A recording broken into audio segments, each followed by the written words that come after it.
El Señor siempre ha sobresalido. Los evangelios relatan la historia de Jesús según 4 perspectivas, y es lo que vamos a ver esta mañana, hablar sobre los evangelios de nuestro Señor Jesucristo y cómo estos fueron parte importante del desarrollo del ministerio, de la obra de nuestro Señor Jesucristo, que no ha terminado, todavía continúa, no va a acabar hasta que el Señor Jesús así lo tenga ya dispuesto. Así que es lo que vamos a hablar sobre por qué se escribieron los 4 evangelios. Autor de los cuatro evangelios, solamente 2 eran discípulos del Señor Jesús. Marcos no era, ni Lucas tampoco. Ellos se convirtieron al Señor Jesús después, y se convirtieron en otros discípulos, como el apóstol Pablo, que él consideraba que él no era parte de los 12, pero se consideraba discípulo. Ahora, ¿por qué 4 evangelios?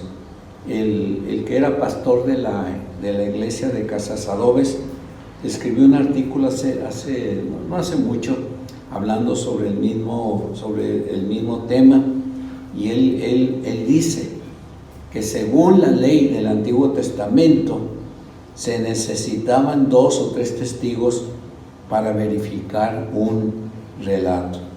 Así que dice, solamente hay que pensar, Dios nos dio 4 testigos, así que tiene mucha autoridad lo que ellos expresen de una persona, en este caso nuestro Señor Jesucristo.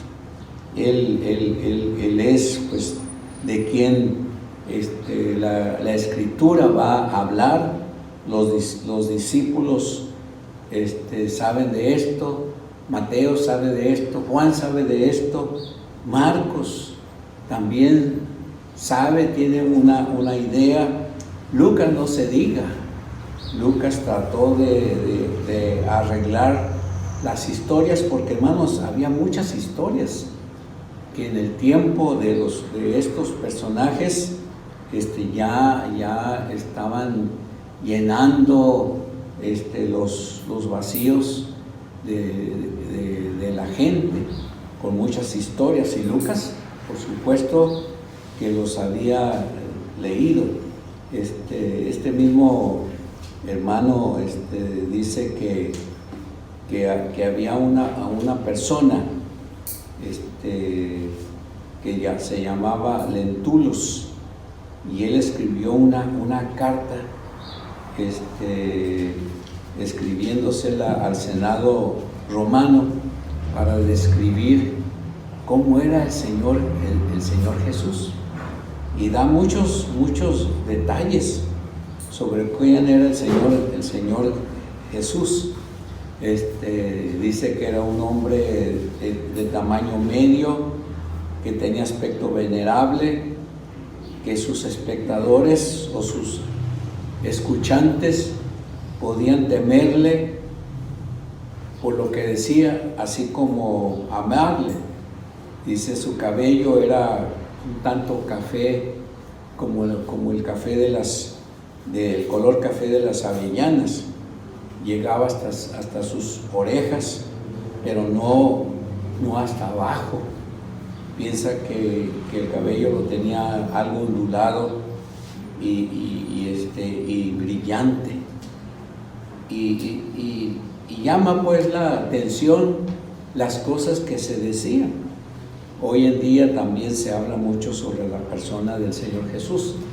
En el internet hay un artículo muy extenso que habla que los científicos han descubierto cómo era el Señor Jesús, pero ya lo leí y está muy enredado. está muy confuso y al final de cuentas no te da la imagen que dice el título. Te da imágenes de figuras, de dibujos, de pinturas que hundían en el pasado. Pero pues Lucas no quiso que la gente tuviese un cuadro equivocado de quién era el Señor Jesús.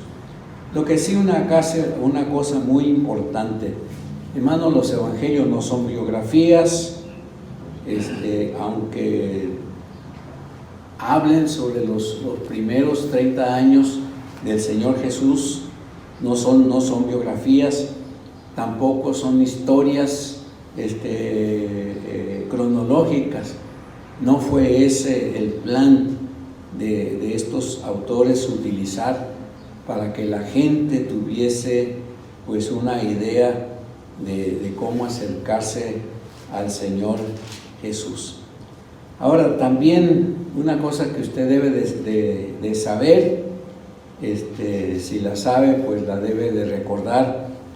Los evangelios están divididos en dos, los que se le denominan los evangelios sinópticos, como Mateo, como Marcos y Lucas, que se parecen en sus historias. Marcos es un poquito diferente porque Mateo presenta una genealogía muy larga y Lucas también, pero Marcos se va directo al grano de la historia, pero cada uno de ellos presenta una sinopsis de quién era el Señor Jesús, y era lo que a ellos les interesaba que la gente supiera de ellos. No fue así con Juan. Juan se considera un evangelio un tanto absoluto, diferente a los otros, aunque hay historias que se parecen mucho, como el milagro de la alimentación de los 5,000. Juan, por alguna razón, la pone ahí muy en serio, quizás por el asunto de lo milagroso, porque Juan habla de la divinidad del Señor Jesús. Ahora vamos a ver estos evangelios. El primer evangelio que vamos a ver es el evangelio de Marcos. El evangelio de Marcos, casi todos los comentaristas creen que fue el primer evangelio que se escribió.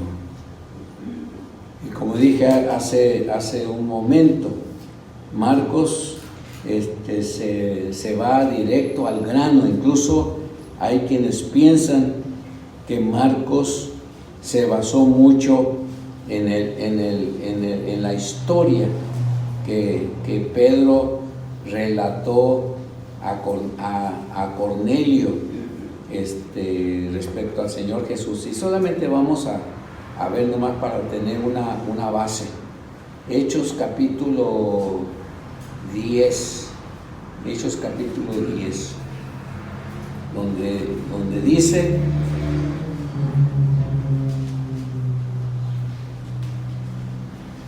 en el versículo 37, capítulo 10 de Hechos, cuando dice: vosotros sabéis lo que se divulgó por toda Judea, comenzando desde Galilea, después del bautismo que predicó Juan. Ese era el sermón que Pedro le dio a Cornelio. Usted tiene que leer el contexto para que se dé cuenta cómo es que Pedro tuvo que estar en la casa de Cornelio, que no era judío, era gentil, no era griego tampoco. Y le sigue diciendo: sino que en toda nación, el 38, como Dios ungió con el Espíritu Santo y con poder a Jesús de Nazaret, y cómo anduvo haciendo bienes y sanando a todos los oprimidos por el diablo, porque Dios estaba con él. Y nosotros somos testigos de todas las cosas que Jesús hizo en la tierra de Judea y en Jerusalén, a quien mataron colgándole en un madero. A este levantó Dios al tercer día e hizo que se manifestase, no a todo el pueblo, sino a los testigos que Dios había ordenado de antemano, a nosotros que comimos y bebimos con él después que resucitó de los muertos. Así que ese puede ser una buena idea, ¿no? Este evangelio se escribió alrededor del año 60, y según la perspectiva de Marcos, pues él relata el ministerio del Señor Jesús.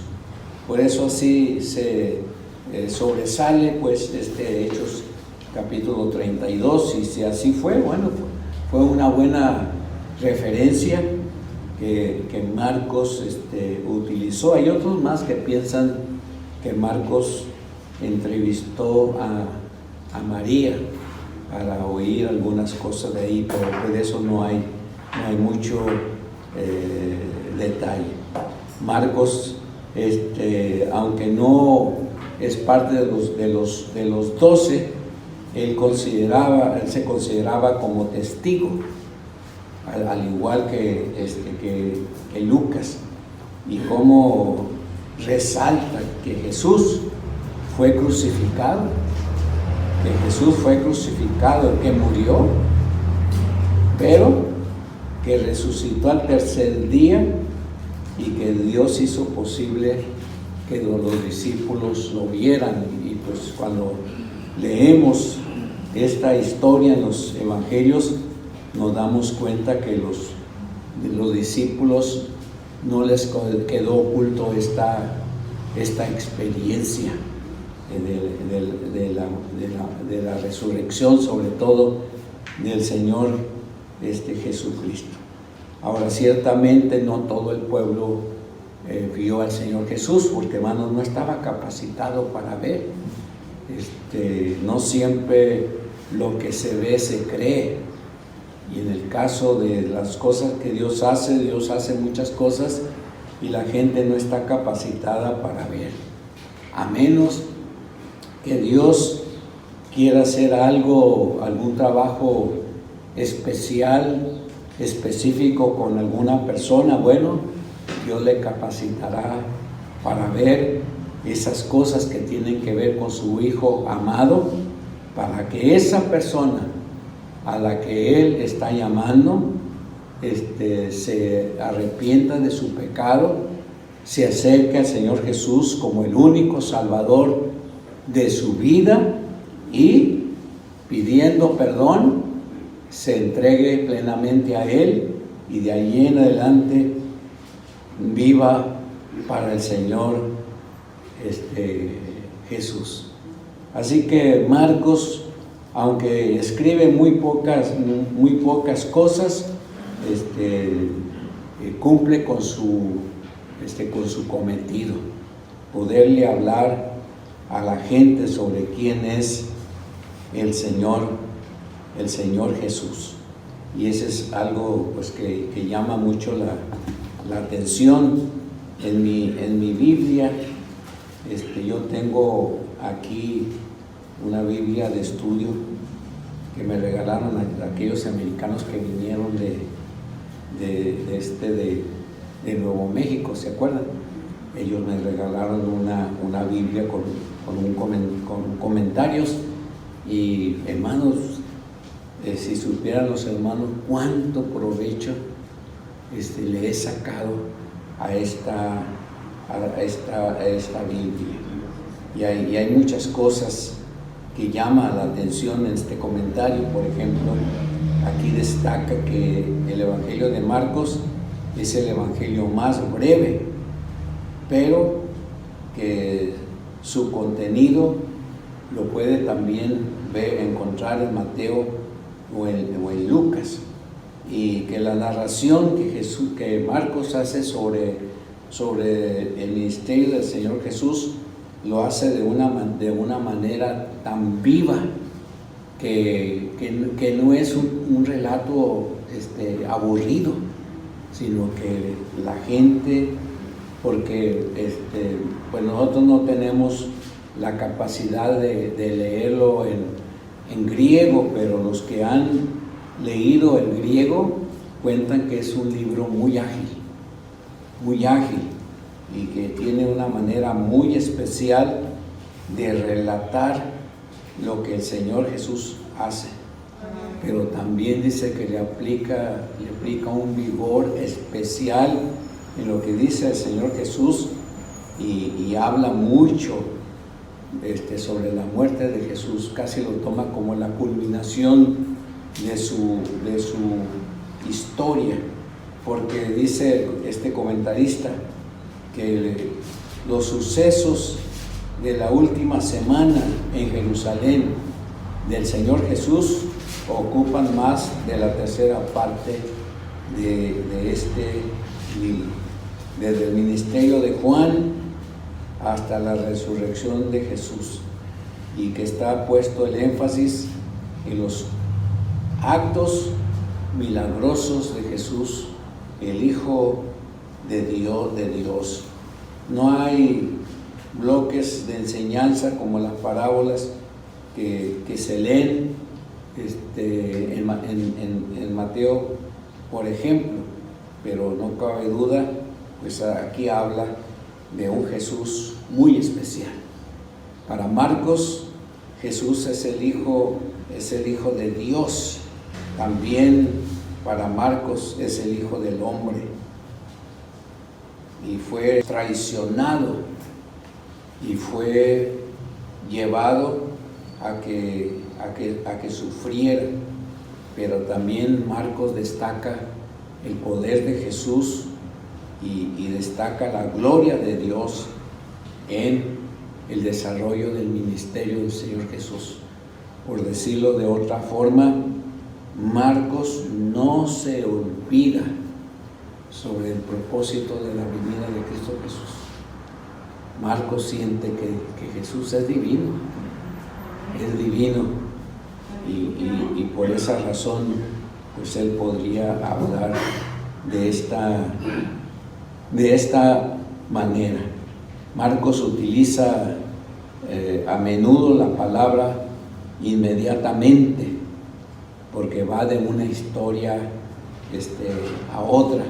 Él no habla no pone interpretaciones, él solamente enseña la Biblia en una manera como algo práctico. Hermanos, nosotros debiéramos de aprender a contar la historia de Jesús sin interpretaciones, porque a veces en las interpretaciones nos apasionamos por la nuestra y decimos muchas cosas, pero estas se convierten en palabrería.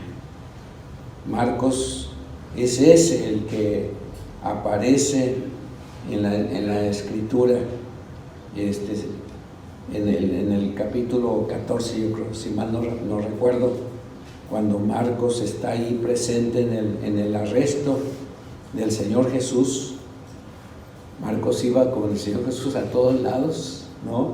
Y él está presente, y un soldado lo quiere detener y solamente lo pesca de la túnica. Y Marcos, tan ágil como pudo, se deshizo de la túnica y salió desnudo corriendo, ¿no? Alejándose de aquel momento. Y esto este es otro ejemplo de por qué creemos que Marcos fue escrito por este personaje, porque solamente él podía haber conocido esta historia. Así que veamos pues cómo el Señor es dado a conocer por estos hombres. El otro evangelio tiene que ver con Mateo.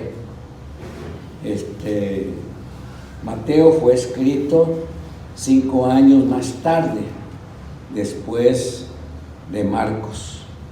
y Mateo echa mano de 4 fuentes como información para darle cuerpo a este escrito. Pero parece ser que uno de las fuentes que él tenía a la mano era el Evangelio de Marcos. Parece que el Evangelio de Marcos ya empezaba a circular y Mateo lo tenía. Y había otras fuentes que no viene al caso mencionarlo porque no es tan importante. Y una cosa que sí se destaca en la vida en la historia de Mateo, él destaca el nacimiento de Jesús al lado de José. No le da importancia a la familia, ni tampoco dice que era la Sagrada Familia. Simplemente presenta una historia normal, natural, para darle a conocer a la gente que Jesús no era un superhéroe, sino que era un personaje normal como todas las personas, porque tampoco a Jesús le hubiera parecido que alguien hubiese hablado mucho de su divinidad sin hablar de él como lo que él era. Él habla de los hombres sabios, él habla de los regalos que los sabios trajeron, él habla de los ángeles convertidos en mensajeros de Dios. Él es el único que puso cuidado para describir una estrella en movimiento. Él habla de un Herodes corrupto, deseoso de acabar con la vida del Señor Jesús y que no se tiente el corazón para matar a niños pequeños. Mateo es muy cuidadoso. Además, él habla de sus propias experiencias. Estas experiencias no aparecen en ningún otro evangelio. Él dice que era un recaudador de impuestos romanos, pero que no estaba interesado ni en el poder, mucho menos en la autoridad de Roma. Simplemente él creía que era un trabajo, se le había presentado, él tenía que sobrevenir, pues ahí estaba él trabajando. Pero qué interesante es su comienzo, ¿verdad? Dice el mismo evangelio que estando él allí, el Señor Jesús vino, se le presentó y lo invitó a que dejase su trabajo para ir a seguir. Ahora, como un dato quizás un poco pequeño, si usted quiere decir, pero Mateo era el único, por así decir, discípulo culto. Todos los demás eran un poquito más incultos, más pueblerinos. Mateo no estaba más relacionado con la realeza, aunque no se la llevaba con ellos, simplemente cumplía con su trabajo. Otra característica en la genealogía de Mateo, él incluye, y acuérdense que Dios respetó su personalidad, o sea, en el libro de Mateo, ahí se siente la personalidad de Mateo. Y Mateo sintió que era necesario incluir a 5 mujeres, lo cual no era posible en aquellos días. La mujer, hermanos míos, si hoy en día se quejan sobre el ataque que se da a las mujeres, con todo y los acuerdos que han tenido en el Senado, se sigue pues lastimando a las mujeres. En el tiempo del Señor Jesús era peor, pero Mateo destaca a 4 mujeres: Tamar, Rahab, Ruth, Betsabé y María, que podríamos decir cada una de estas mujeres de alguna manera hacían caso de Dios aún en circunstancias difíciles.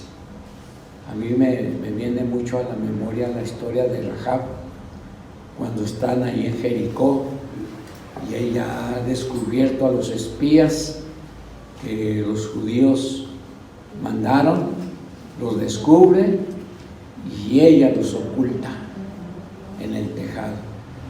Cuando vienen los soldados de Jericó a preguntarle sobre ellos, ella dice: no sé, yo no los he visto, han de estar en la azotea y van para allá. No, pero ellos están bien ocultos. Y los espías le dijeron a Rahab que muchas gracias, que ya se iban a ir y que pronto regresarían, y que no se preocupara, que ellos iban a cuidarla a ella. ¿Qué tenían que hacer? Lo único que tienes que hacer es colgar este listón rojo en la ventana de tu casa, y cuando los soldados lleguen van a pasar por alto. ¿Sabe a qué se asemeja, hermanos? A la muerte de los primogénitos en el tiempo de Faraón, cuando Faraón rehúsa soltar a la nación israelita. Dios lo castiga a la nación con plagas, y la última es la muerte de los primogénitos.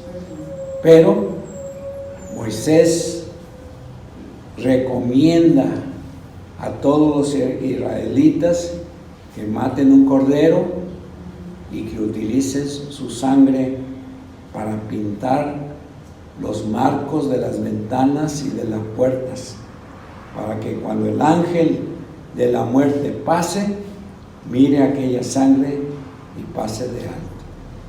Ambos simbólicos, hermanos, a la persona del Señor Jesucristo. Su sangre preciosa, su derramamiento de su sangre preciosa hace posible que nuestros pecados sean perdonados, que Dios no los tome en cuenta. Si estos son confesados, no serán tomados en cuenta.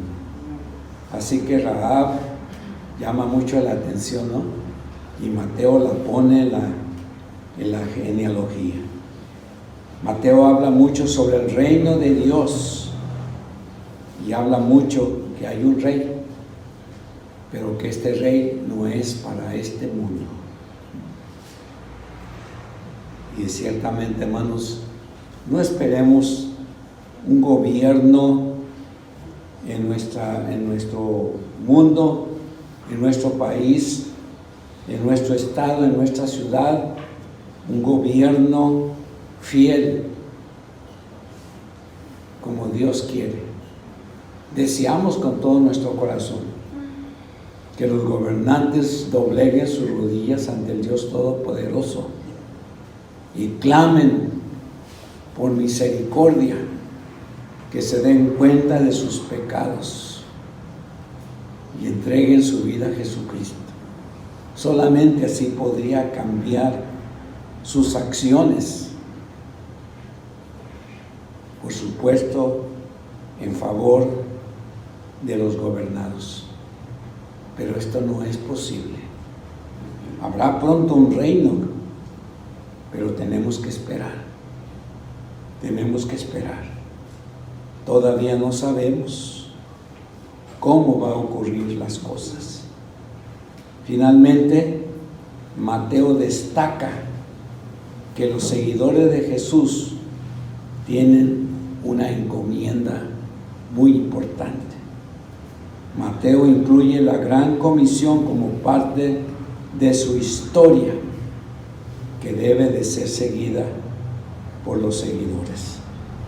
Y esto lo vemos en Mateo capítulo 28, 19 al 20.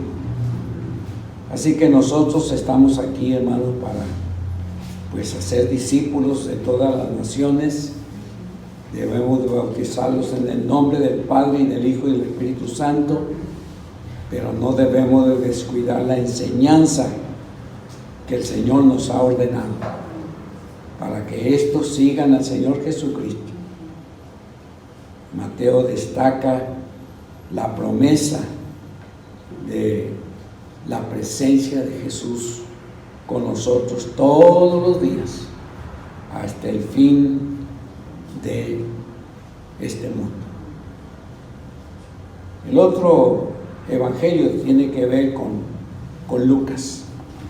También este fue escrito en el año 65.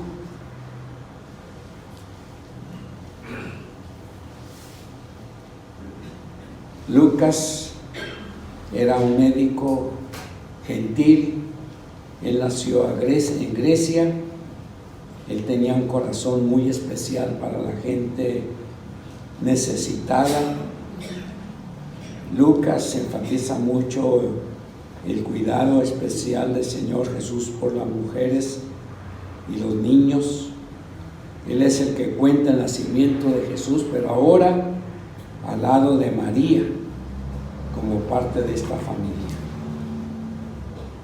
Lucas habla de los pastores, habla del pesebre, habla de la ropa del bebé, habla de los ángeles y el mensaje que estos traían.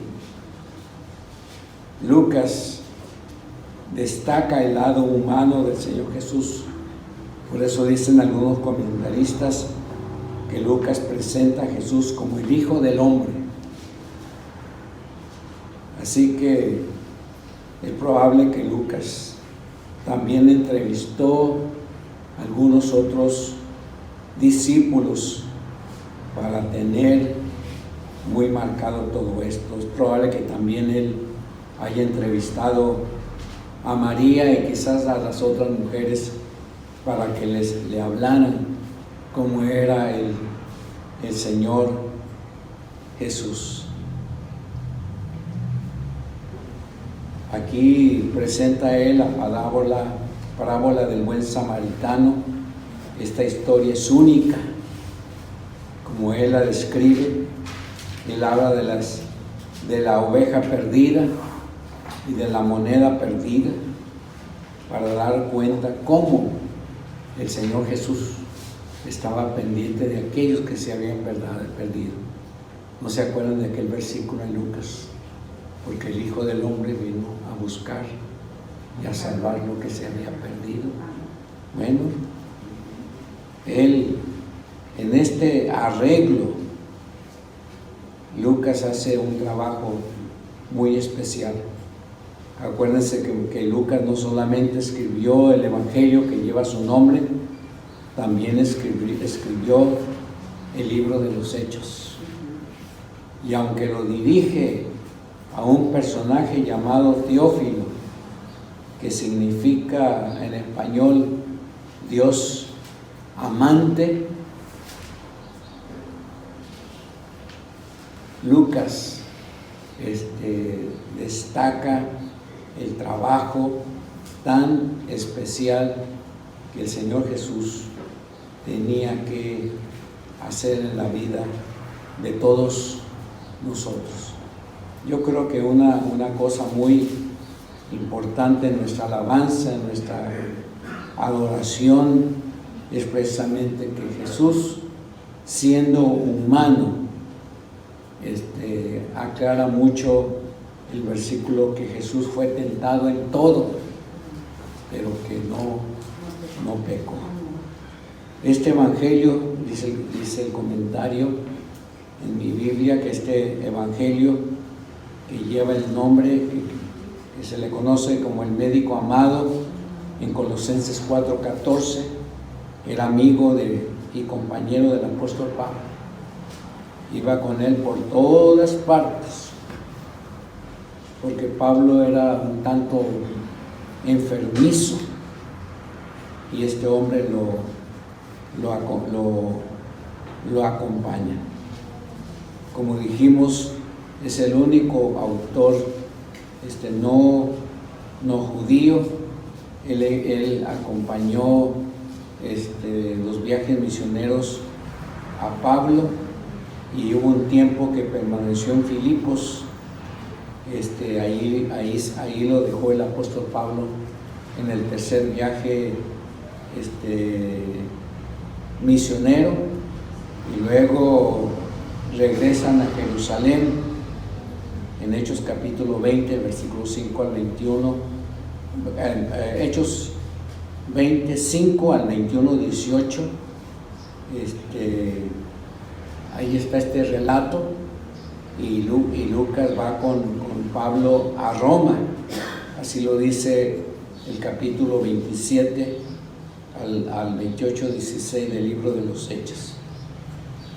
Es probable, y todos los comentaristas también están de acuerdo, que cuando Pablo escribió a Colosenses, a Filemón y a Timoteo, Lucas estaba ahí presente. Él estaba ahí presente. ¿Sobre cuándo se escribió este libro? Bueno, ya dijimos 65, hay otros que dicen que fue en el 70, otros dicen que fue entre el 80 y el 90, pero hermano, pues eso no es tan importante. Lo que es importante es que se escribió. Es el libro más hermoso, según un erudito, que jamás se haya escrito. Utiliza fineza, utiliza arte, utiliza gracia. Las parábolas las comenta de una manera tan especial que quienes la leen no dejan de leerlas, porque se sienten atrapadas por la historia. Pero ¿sabe dónde Lucas se destaca más? Cuando él relata la aparición del Cristo resucitado en el camino a Emaús. Ahí lo vemos en el capítulo 24. Como dije, puede ser que nosotros no captemos eso, pero los que saben mucho de griego dicen que sí se puede percibir todo esto. Además, este libro se destaca porque tiene algunos himnos, como el llamado Magnificat de María, en el capítulo 1, versículo 46 al 55, el Benedictus de Zacarías, en el capítulo 1, versículos 67 al 79, el Gloria in excelsis de los ángeles en el capítulo 2, versículo 14, y el Nunc Dimittis de Simeón, que leemos en el capítulo 2, versículo 29 al 32. Así que hay un gran gozo, hermanos, en leer la historia, sobre todo de los ángeles. Y sabe una cosa, yo creo que es la razón porque Lucas habla que cuando los discípulos volvieron a Jerusalén, volvieron con gran gozo después de la ascensión del Señor Jesús. Volvieron con gran gozo y estaban en el templo alabando y bendiciendo a Dios. Bueno, qué cosa tan hermosa. Y por último, el Evangelio de Juan. El Evangelio de Juan. El Evangelio de Juan es también muy importante. El Evangelio de Juan fue escrito muchos años más tarde. Casi la gran mayoría piensa que fue en el año 95 que se escribió este Evangelio. En este cuarto Evangelio, él mismo se presenta como el discípulo a quien amaba Jesús, el que escribió estas cosas, según el capítulo 21, versículo 20 y 24.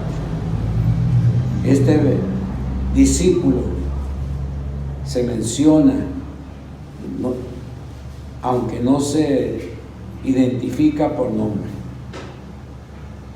En un caso muy especial, en capítulo 19, versículo 26, Juan está con Simón Pedro y es posible que sea el otro discípulo que acompañó a Pedro cuando entraron en casa del sumo sacerdote para el juicio de Jesús.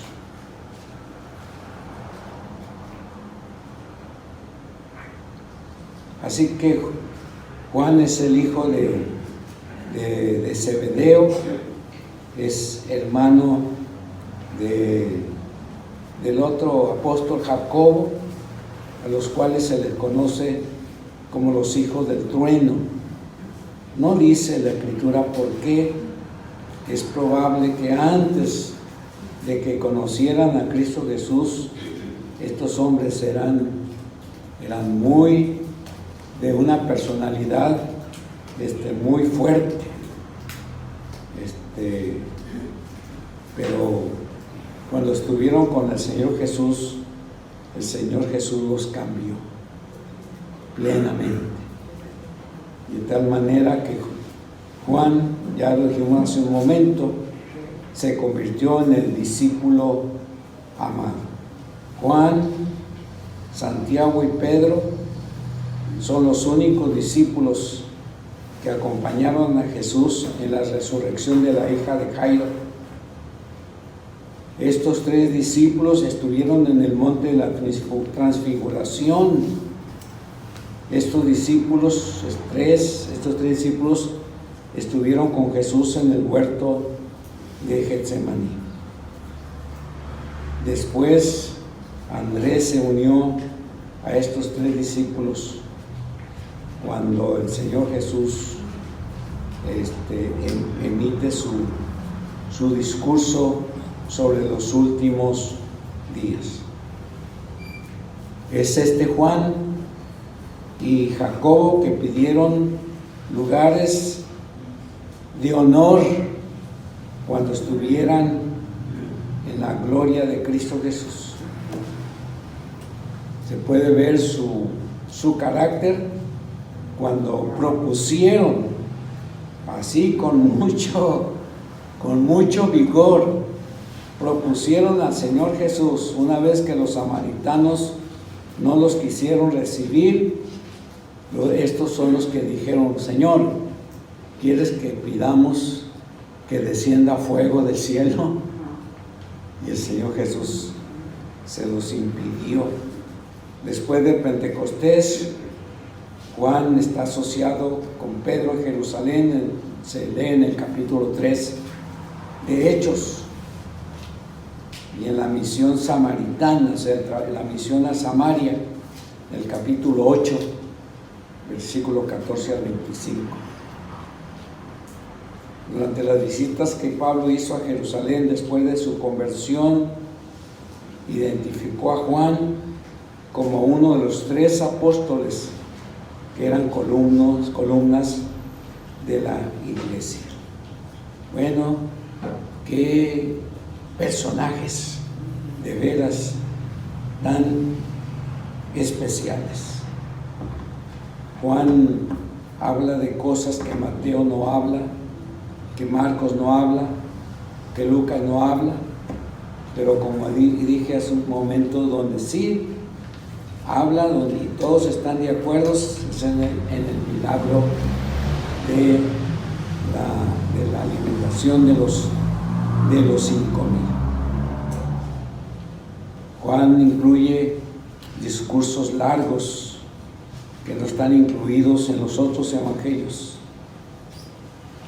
Y como dijimos hace un momento, ahí se destaca como el personaje al cual Jesús amó. En Juan capítulo 13, versículo 22 al 25. Y Juan destaca algunas señales milagrosas en su evangelio, como el cambio de agua a vino en Juan 2, como la sanidad del hijo del centurión en Juan 4, como la sanidad de aquel cojo en aquel estanque que relata el capítulo 5 de Juan. Juan habla sobre que Jesús caminó sobre el agua en el capítulo 6. Ya dijimos la alimentación de los 5,000 en Juan 6. Juan destaca la sanidad de un hombre totalmente ciego en Juan 9. Y Juan le pone mucha atención a la resurrección de Lázaro en el capítulo 11. Y hermanos míos, de veras, ahí es donde él destaca la clase de persona que era el Señor Jesús. Era un ser divino, era Cristo el Rey, pero era un hombre que lloraba. En el capítulo 11 dice que Jesús lloró. Y en Juan 21 habla de la captura milagrosa de los peces. Bueno, ¿cómo no agradecerle a Dios por esto?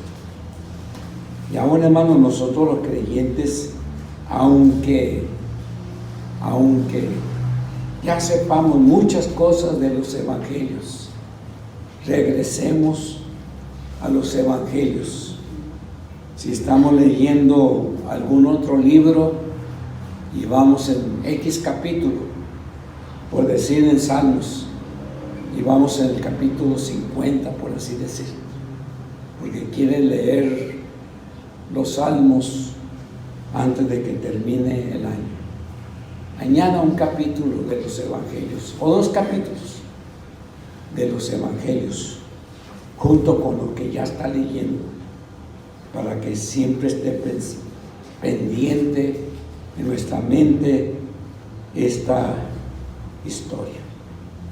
Hace rato les contaba sobre cómo Lucas escribió su evangelio y el libro de los Hechos para poner en orden todas las cosas que se decían del Señor Jesús, porque todos hablaban de lo físico. Y sabe una cosa, hermanos, tenemos que decirlo en nuestra reflexión final, de que no fue el propósito de los evangelios describir cómo era Jesús físicamente. Ya había muchas historias. Lucas y Juan no quisieron hacerlo. Ya dijimos por qué. Lucas, porque él consideraba que debía de haber un orden en la historia de Jesús. Pero Juan da una descripción más larga del por qué escribir su evangelio. Dice Juan 20, versículo 30 en adelante. Hizo además Jesús muchas otras cosas, muchas otras señales en presencia de sus discípulos, las cuales no están escritas en este libro.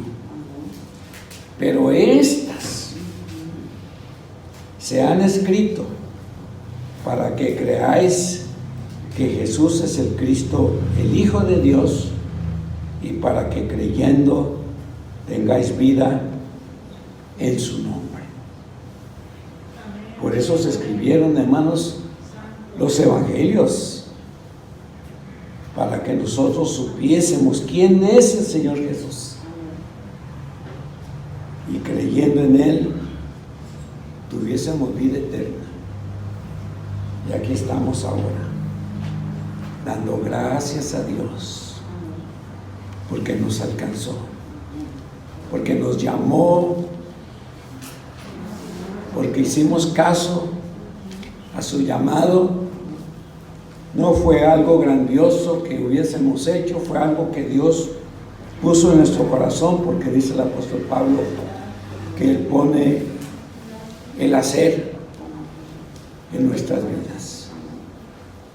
Así que cuando usted estaba escuchando el mensaje de Jesucristo en labios de algún hermano o hermanos, o en labios de algún predicador, Dios estaba poniendo en el corazón de usted y en el mío el deseo de hacerle caso. Y aquello que sucedió, hermanos, increíble, fue hecho por el poder de Dios. Por eso decía el apóstol Pablo: no me avergüenzo del Evangelio, porque es poder de Dios a todo aquel que cree en Él. Y nosotros hemos creído y lo confesamos todos los días a las personas. Lo hacemos ver a las personas. Cristo es real. No puede haber salvación si no es a través de la persona de Cristo Jesús. Y ahora, hermanos, aquí estamos en este lugar por su gracia. No es porque nosotros nos lo hayamos propuesto. Dios lo puso en su corazón, en nuestro corazón. Le hicimos caso, aquí estamos, y ahora salimos para decirle a la gente lo que Él significa en nuestra vida. Vamos a orar. Dios y Padre, estamos agradecidos contigo. Gracias porque estos grandes hombres escribieron a su manera, pero según tus indicaciones, esta historia tan bonita, tan especial, que habla de un porqué y de un para qué. Y ellos, con su entusiasmo característico, revelaron lo que sentían en su corazón. Gracias, porque Jesús reveló, porque Mateo reveló a Jesús como el Rey de Reyes. Gracias, Padre amado, porque Marcos también dio a conocer a Jesús de una manera tan especial que creían que Él era el enviado de Dios. Gracias por Lucas, que no descuidó su trabajo para enseñarnos que no solamente Jesús era Dios, sino que también Jesús era el Hijo del Hombre. Y como hombre sintió nuestras cargas, pero también como hombre pidió el poder de Dios en su vida para salir adelante con su misión. Gracias porque Lucas, porque Juan destacó a Jesús como el Dios de la creación. Él es el que destaca las palabras del mismo Génesis, que en el principio Dios hizo los cielos y la tierra, pero del principio Dios presentó al Verbo para que todo aquel que en Él cree no se pierda, sino que tenga vida eterna. Así que síguenos ayudando, y una vez más te seguimos pidiendo por todos los enfermos de tu pueblo, los que están en los hospitales recuperándose, los que están en su casa también en recuperación, pero también te pedimos, Señor, por otros más que claman por misericordia. Ayúdanos, Padre amado, y en el nombre de Jesús te pedimos todo esto. Amén.